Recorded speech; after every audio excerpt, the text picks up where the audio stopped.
Hey, hey, you've reached the Listening Lagoon. Who am I speaking with? Going on, my man? Hey, Andrew. hey, good. What's a good, man? Going on, my guy? Oh, just chilling. So you said you wanted to talk about your ex who met your parents at a swingers party. Can you tell me more about this? Yeah. So, in order for you to understand the full context of this story, I gotta go back to either 2015 or 16. I want to say it was 16. So, this was back when I was living in Austin. Uh, I'm in the living room, just 2 years after I graduated high school, mind you. So, I'm in the living room. At the time, I'm working at a clothing store. Uh, I was putting suits together, K&G Fashion Superstore. I was putting suits together there at the time. So I'm chilling in the living room on my off day, just by myself watching TV. And here comes my dad out of nowhere. Hey, what do you think about this? What do you think about this chick? So he shows me a Facebook profile, so I start scrolling through her pictures and whatnot. And I'm like, well, hell yeah, I'm interested because he's just my type. So fast forward about a month later, we start talking. And I want to say this is sometime in April. Yeah, sometime in April. So yeah, fast forward to May, we actually start talking. But, we fall off because at that time I hadn't really had enough experience talking to women. Right, right. So, so how old was I in 2016? Oh, but yeah. So like right after that, then what? Then what happened after he showed you the picture? So yeah, yes, I said I was. I had said I was interested, and we had started talking a month later. But then we stopped. Because of my inexperience, and I found that kind of embarrassing. So we just kind of fell off. So a whole year goes by, and she hits me up randomly on a hey, so what's up type of thing. So I tell her this and that. I stopped talking to you because of this reason. And I didn't feel like I was ready to start nothing yet. And she she said that was fair because everybody appreciates upfront honesty. Oh, for sure. So by this time it's April 2017. We start talking again, and we actually start dating. We're actually together now. So here we go again. Same scenario, uh, different setting. We're in a new place now, in the living room, watching TV by myself, and here comes my dad. Hey, you and so still ain't talking. Oh yeah, and I was like, yeah, we're actually dating now. Why? Oh no. So after that, he starts giving me bits and pieces that don't really fit together. Pieces of information that I dropped my phone. Pieces of information that I can't really put together, and just basically overall just tap dancing around the question. So I can't make any sense of it. So I just put it off. And here's another about 6 weeks or so. We get an apartment up in North Austin, and at this point,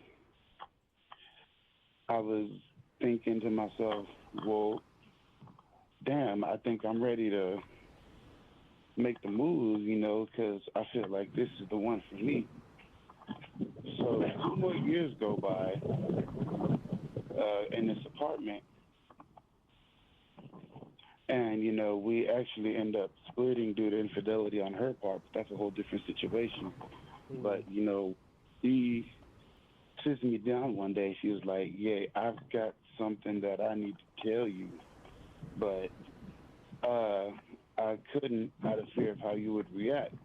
So that right there, that statement within itself kind of, you know, uh, raised my attention and the ears kind of perked up and I was like, okay, so As it now should. I'm fully invested in what she has to say. So what's going on?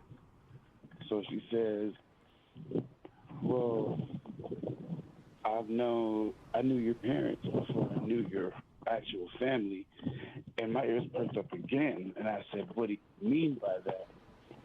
So she's like, well, uh, I met your parents at a swingers party, and I'm like, What? I'm like, come again? You met my who at a where? She was How like, long did yeah, she keep that from you? the whole 3 years we were together, my G. Dude, oh my god, I'm sorry, keep going. So, so at this point, I'm not sure how to process this, but I'm like, okay, continue your story. So she's telling me about, you know, how they had been messing around for quite a while before I even came into the picture. And she had said that my dad had made both her and my mom uh, keep this a secret between the three of them from me because I had no business knowing about it. All right, now back to the story. Um, okay, so she told me the whole story and all and whatnot. So I'm sitting trying to process it all, and by the time I finish doing that, I come to, and I was just basically like, you know, the fact that you hid that from me for 3 years is a problem within itself. But on the other side of that, the fact that you were able to work up the courage to tell me anyway results in me having just a sliver of respect for you left. And if I were the old me, I would have just basically said, fuck them, you, and all three of y'all would have got the boot. Yeah, no, for real. So, how did it come about again? How did what come about?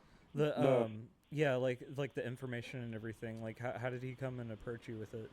Well, see, that's the thing. He didn't approach me at all. I You just approached found it. him. You approached him. How did you find out? Because of her.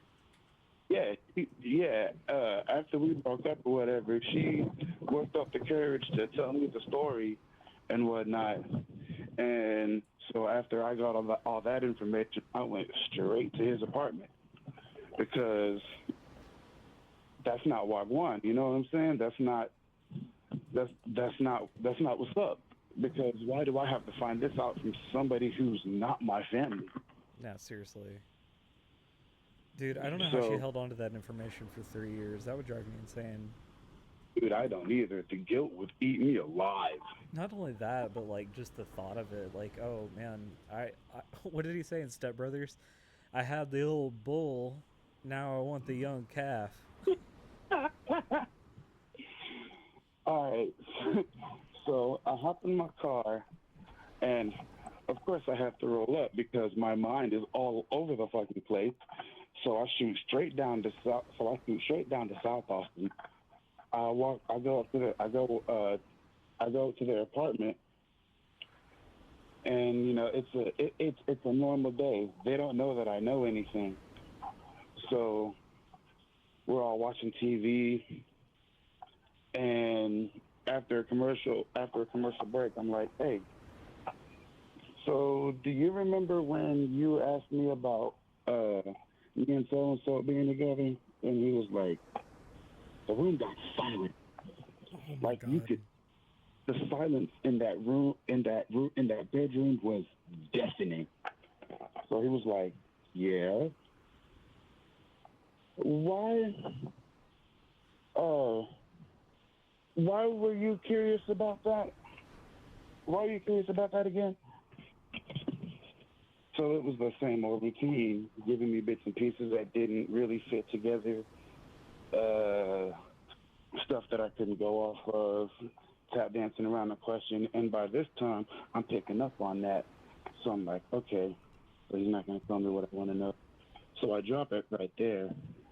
A week goes by, and I come back to the apartment again. So I'm like, hey, what's going on, y'all? Yeah, we're watching TV, we're talking, we're smoking, we're all just chilling. And I'm like, hey, so can I ask you why you were asking if me and so were still talking? And same old routine. And by this time, this is, I think, the third time that he's avoided my question. So by this time, I just decided to completely drop it because I knew I wasn't going to get the information that I wanted.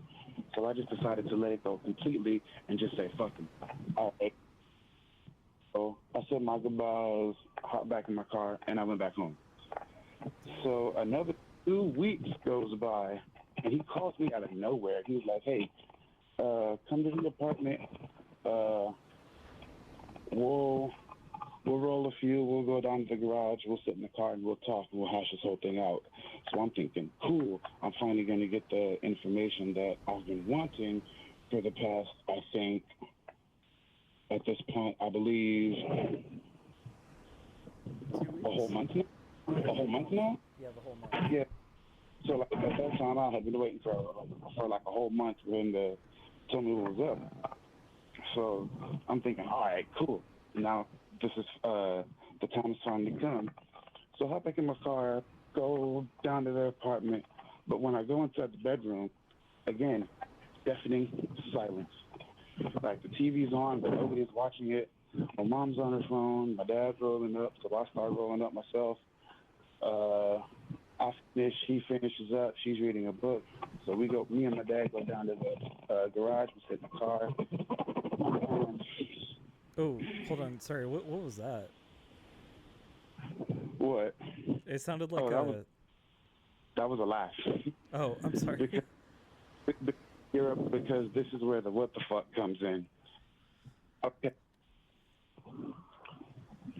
He starts the conversation off with was probably one of the most stupidest sentences I've ever heard him speak. Well, this is no conversation a father should ever have with his son. And I'm thinking in the back of my mind, like, yeah, no fucking shit. So, and just for context, in case I didn't mention already,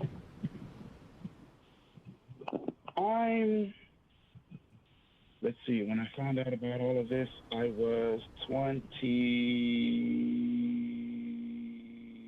I'm 28 now. I believe 25 when I was 25 when I found all this out.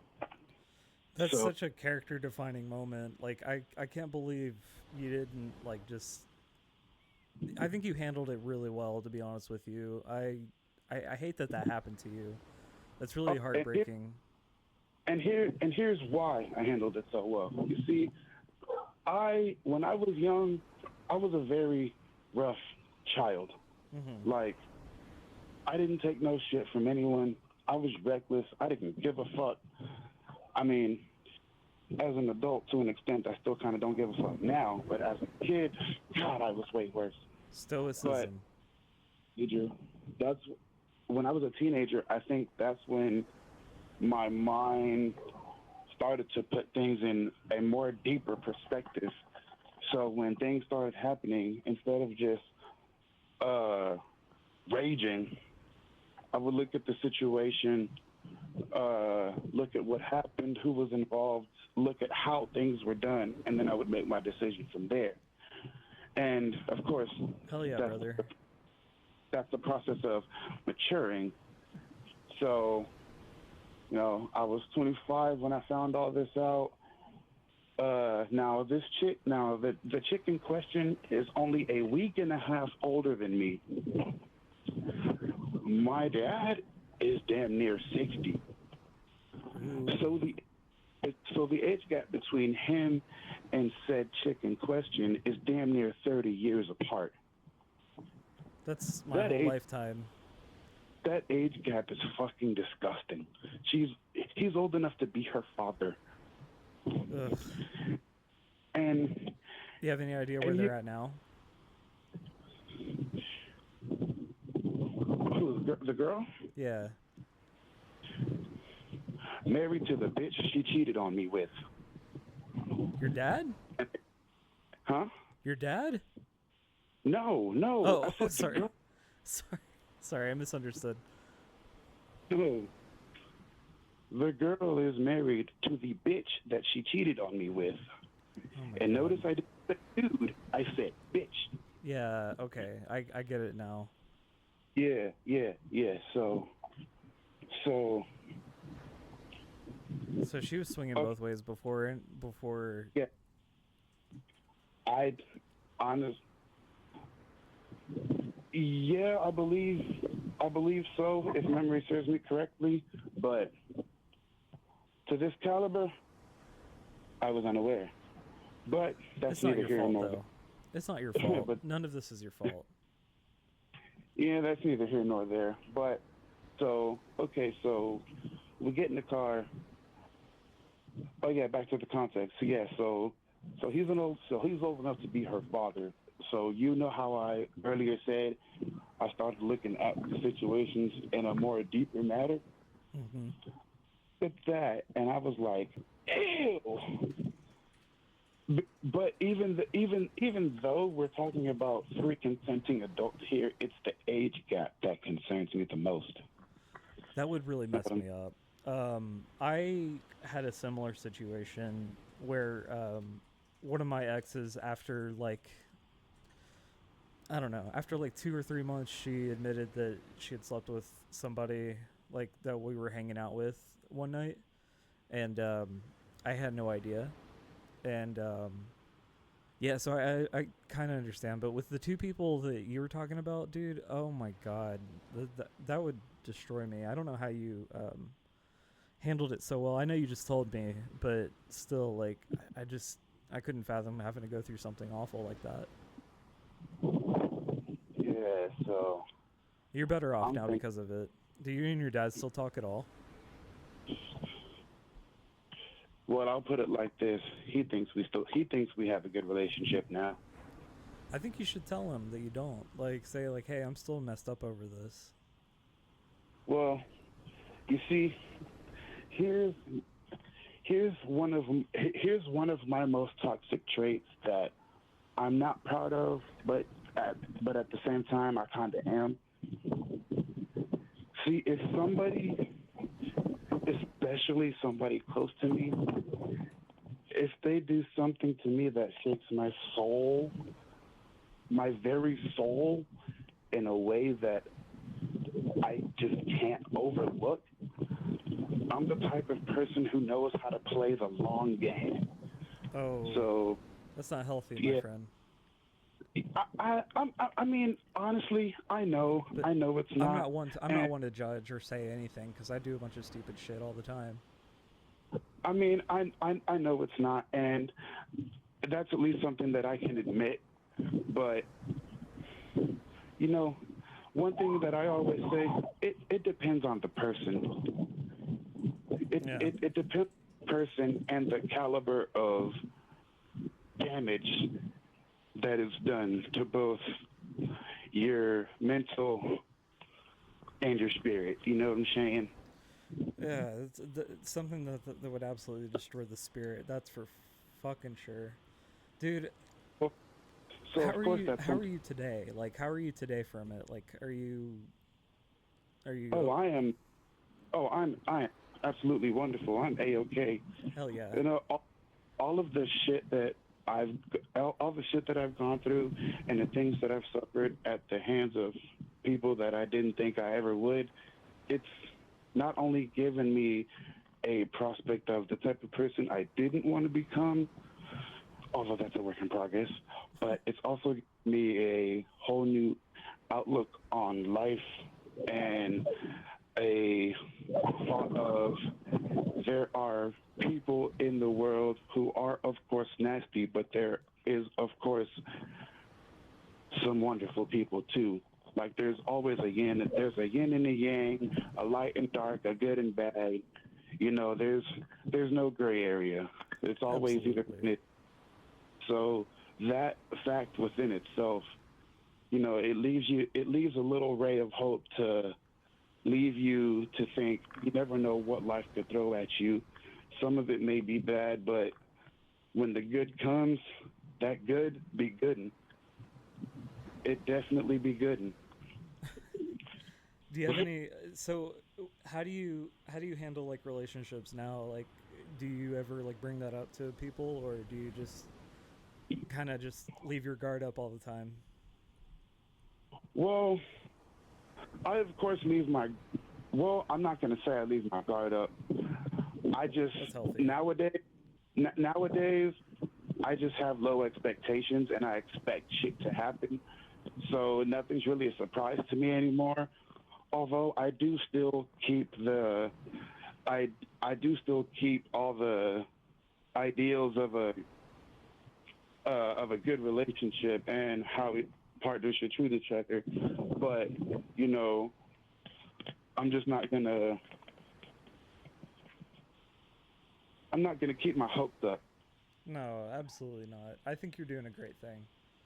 Yeah, I just keep my expectations low and expect things to happen so it doesn't come as a surprise to me anymore because that way you keep yourself from getting hurt and you see it coming from a mile away. So if something feels off, then that's then keep that then keep that thought process until they prove you wrong. Like, oh, okay, you're actually not doing what I thought you were going to do. That surprises me, so you're keeping me interested. You know what I mean? But I'm really thankful that but you in shared this story too, because like I'm sure it was a big relief to get it off your chest. oh, the story is not done. Oh yeah, It let's it keep can going. okay. So we got in the car. He said that bullshit sentence, and okay. So from there, he starts telling me his version of the story. But me knowing everything that I already know, the story that he's telling, I already see how it's told. So in the middle of him telling his story, I stop him. I'm like, no, I want to know everything that happened. And he starts getting defensive. Why would you want to? Why do you want to know everything? Why do you want to know Why do you want to know everything? Like, what kind of details are you looking for? And I just repeated myself. I said, I just want to know everything because I already know the whole story, but I just want to hear it from your perspective. And Yeah. then he asked me, well, okay, well, what do you want to know? Dropped my eyebrows. Everything. And instead of getting that, he kept it short and sweet. Well, me, her, and your mom, we messed around, and that was for a while, and that was pretty much it. And at that point, I was ready to give up, but I was just like, well, let me try one more time. So I had decided. Oh, hold on, brother. Wait, hang on one second. Let me. There's someone at our door. Yeah, Okay, I'll be right back. Hang on. that's fine. Edit all that out. Yeah, exactly. Can you hear me? Okay. Yeah. All right, sick. Okay, so where were we? Was how your dad thinks that y'all are good, and you are in fact not. Oh yeah. Even though uh, if somebody, yeah, he thinks we're good. I'm just you know Among Us. I just play a damn good imposter. There you go. I'm somebody who knows how to play the long game. If somebody does, if somebody, and especially somebody close to me, if they do something that breaks my soul, like in my very soul, in a way that I just can't seem to overlook, then if I'm put in a position where I have to be near you, then I'm going to find every benefit I can and use the fuck out of you. And like I said earlier, not something that I'm proud to admit, but it's something that I can admit. And it's a character trait that isn't, it's a character trait that I'm not exactly proud of, but when it needs to come in play, I mean, it comes in handy. Oh, for sure. So, What kind of pizza did you order? I went with bacon, mushroom, and olives. Nice. Let's just call this my villain arc. Are you still in the villain arc, or is it over? Thank you.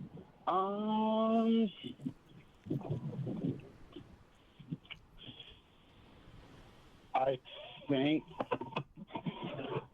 I don't exactly know if it's come to its climax yet, but I can't. I can't see it going on for very long. You are just too nice. it's not going to go on for too much longer. Yeah, But I think you're fine. yeah, but I'll Sounds put it like to you this way. After someone I wants find, pizza. well, no, the front door is just locked and I didn't know, so I'm just going to go around. But I'll say this much: after I find the opportunity to get out of here, I will then consider my villain arc over. Hell yeah, brother. But Um, I'm, but until then, I'm just doing what I can till I can get another car and then start rolling. fuck yeah. I think I think you made the best choice for that, and I think you handled it really well. What a crazy fucking story. But okay, so I had said that I said I asked my dad 4 questions. So my first question was, oh, and to give you a little bit more context before I get to these questions, so his, my dad's background, he used to be a soldier, and he also used to be a teacher. He served 10 years in the U.S. military, and he fought in Desert Storm. And being with both those types of personalities, I'm sure you know the types of standards that those types of guys have to live by. Right, right.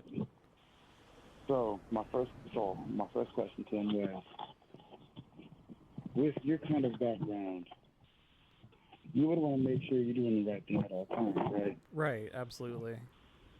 And of course, and so my second question, being a parent, you would want to make sure that your child is ready for anything and everything that might come their way, and be ready to help them when needed, right? Oh, He absolutely. agreed. So my third question to him was also also being a parent. With as long as you've been on this earth, you basically know right from wrong, right? He agrees. And so my last and final question, with all the answers to those questions being yes, why in the fuck would this not be something you want to tell your son, the person that you birthed? Why would this not be something that you tell him from the get-go? And he looks me dead in my face and tells me because I didn't think you deserved to know. I Deserve? said exactly. I said, excuse me? What do you mean you didn't think I deserved to know? And here's exactly what he said. He said, because this happened way before you came into the picture, and you had you had no business knowing what was going on. And so I was like, dude, I am the main focal point of this whole situation. Number one, number so of course I deserved to know everything that was going on before I even came into play. Number two, if I'm not mistaken, you introduced me to this woman. So, if anything, all of this is because of you. All of this is Deserve. because of you. Yeah, exactly. He said, I didn't think you deserved to know, and looked me dead in my face as he said it. You know how bad I wanted to punch him in his face? I'm surprised you didn't. Hey, like I said, uh, my patience is growing. So I said,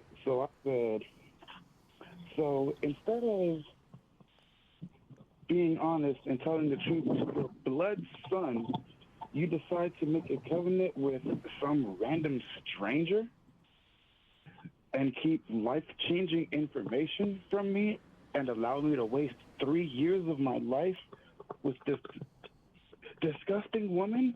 Not to mention you're disgusting yourself because you're old enough to be her fucking, y'all are old enough to be her fucking parents, which is gross. And y'all both deserve to be in jail. Like I said earlier, even though we're talking about consenting adults here, it's the age gap that concerns me. And yes, I do believe that they deserve to be in jail because of that. But How did family meetings go during your relationship with her? Like whenever y'all would all hang out, how would it be? it didn't seem awkward at all. They just played it off like it was nothing. Yeah, What the yeah. hell? I didn't feel any weird tension at all, and That's that's the wild. fucked up. No, they really got Yeah. you. Oh, good. And if she hadn't worked up the courage to tell me that story, I would probably never know. Still to this day.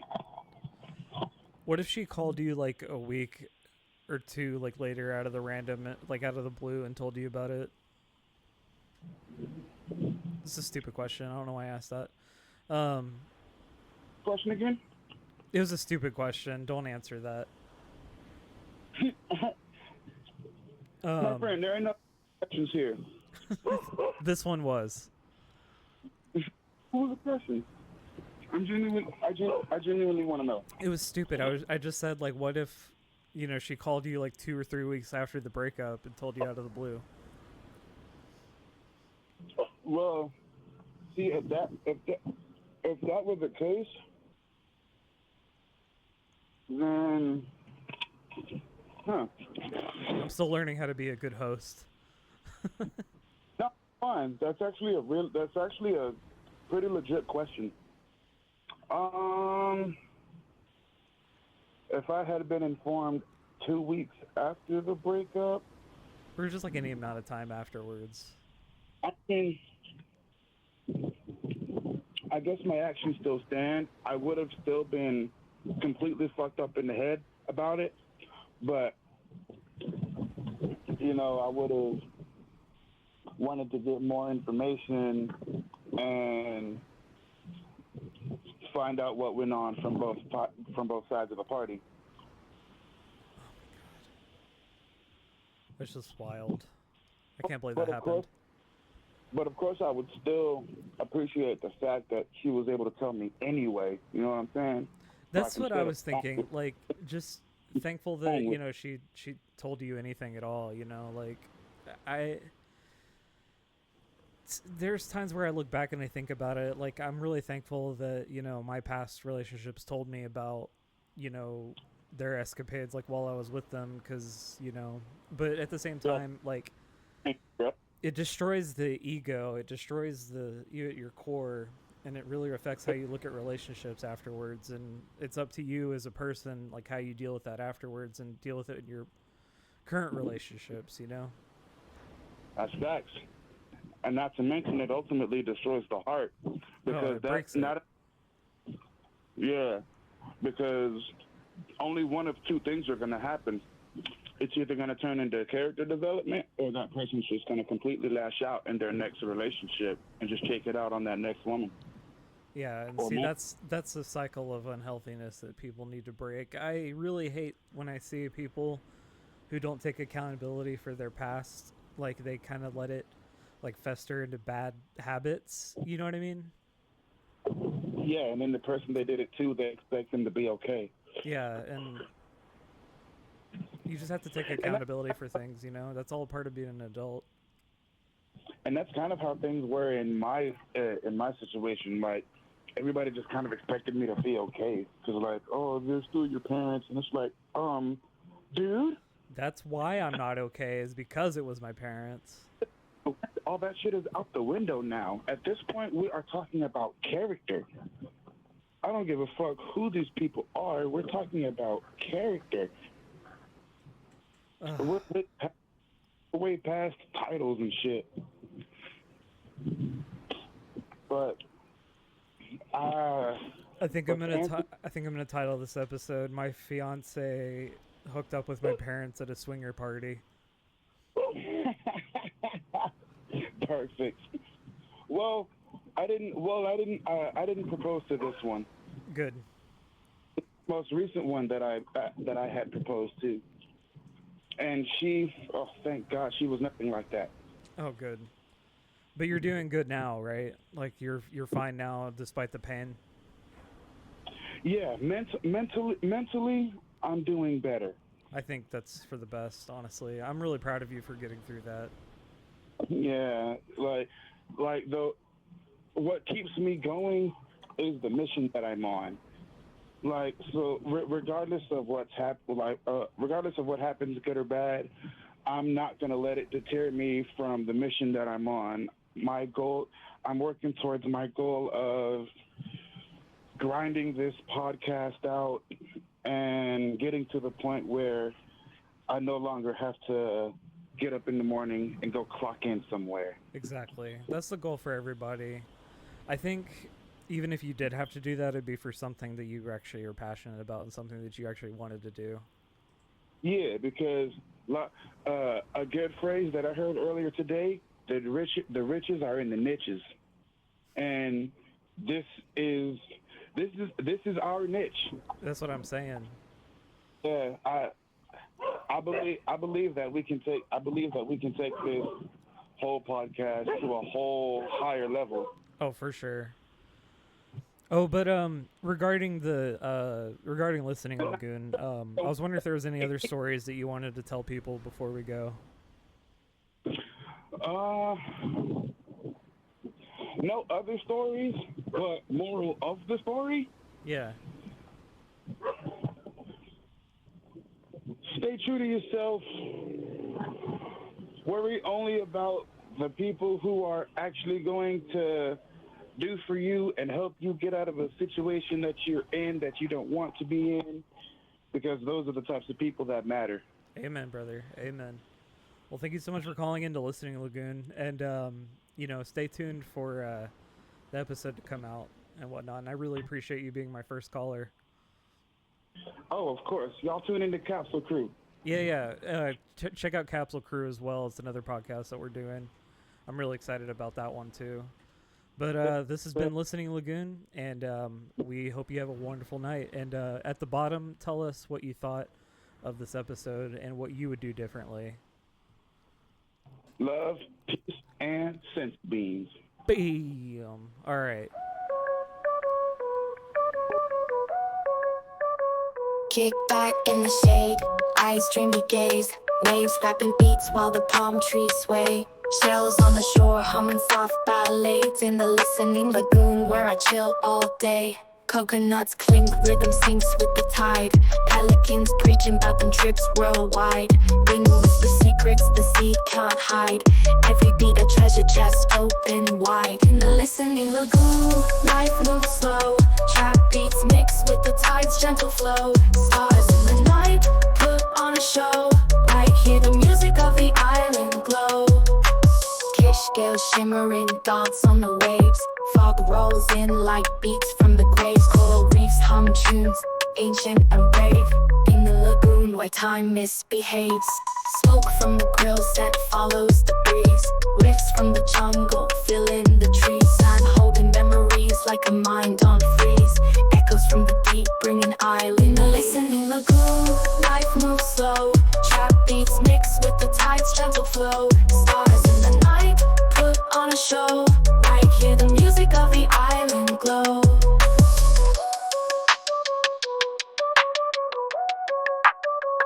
In the listening lagoon, life moves